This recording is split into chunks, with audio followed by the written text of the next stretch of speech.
রাঙামাটিতে একের পর এক গড়ে উঠছে বহুতল ভবন, বাড়ছে অপরিকল্পিত নগরায়ন। এতে একদিকে যেমন ক্ষতিগ্রস্ত হচ্ছে প্রাকৃতিক সৌন্দর্য, তেমনি বাড়ছে পাহাড় ধসের ঝুঁকি। এ ব্যাপারে সংশ্লিষ্ট কর্তৃপক্ষগুলো উদাসীন বলে অভিযোগ স্থানীয়দের।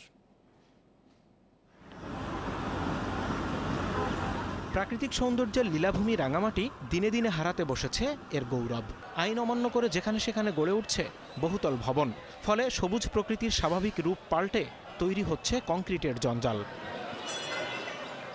জেলার অন্যান্য জায়গার চেয়ে এই প্রবণতা বেশি রাঙামাটি পৌর এলাকায়। কর্তৃপক্ষ বলছে, ভবন নির্মাণের আগে পৌরসভার অনুমতি নেওয়ার কথা থাকলেও বেশিরভাগ ক্ষেত্রেই তা মানা হচ্ছে না।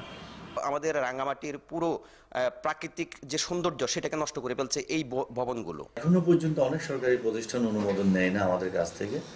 তো সেটা আমরা বারবার বলছি, এই ভবন যেভাবে গড়ে উঠছে অন্তত নিয়মটা মানলে পরবর্তীতে কোনো ধরনের অ্যাক্সিডেন্ট হলে সেই দায়িত্ব তাদেরকে নিতে হবে। প্রকৌশলীরা বলছেন, শুধু প্রাকৃতিক পরিবেশের ক্ষতিই নয়, অপরিকল্পিতভাবে নির্মিত এসব ভবনের কারণে বাড়ছে দুর্ঘটনার ঝুঁকিও। পাহাড়ের ভৌগোলিক অবস্থান ও মাটির ভিত্তি দুর্বল হওয়ায় যথাযথ পরীক্ষা নিরীক্ষা ছাড়া বহুতল ভবন নির্মাণ ঝুঁকিপূর্ণ বলে মত তাদের। সমতলের ক্ষেত্রে মাটির আমরা যে বৈশিষ্ট্য দেখি, পাহাড়ের ক্ষেত্রে আমরা দেখতে পাচ্ছি এটা একটু ভিন্ন রকম। কারণ এখানে আপনারা দেখেছেন যে গত 2 বছর এখানে ভূমিধসের মতো ঘটনা ঘটেছে। সবচেয়ে বেশি সংকট তৈরি করছে হ্রদের পাড়ের ভবনগুলো। অবশ্য হ্রদের পরিবেশ ঠিক রাখতে কঠোর নজরদারির গদবাঁধা আশ্বাস দিচ্ছে জেলা প্রশাসন।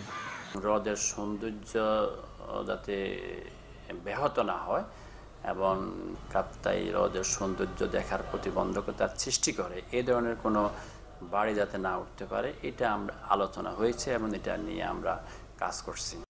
রাঙামাটি শহরে বহুতল ভবনের সংখ্যা কত সে বিষয়ে সংশ্লিষ্ট কোনো দপ্তরে সুনির্দিষ্ট তথ্য পাওয়া যায়নি। Independent news desk.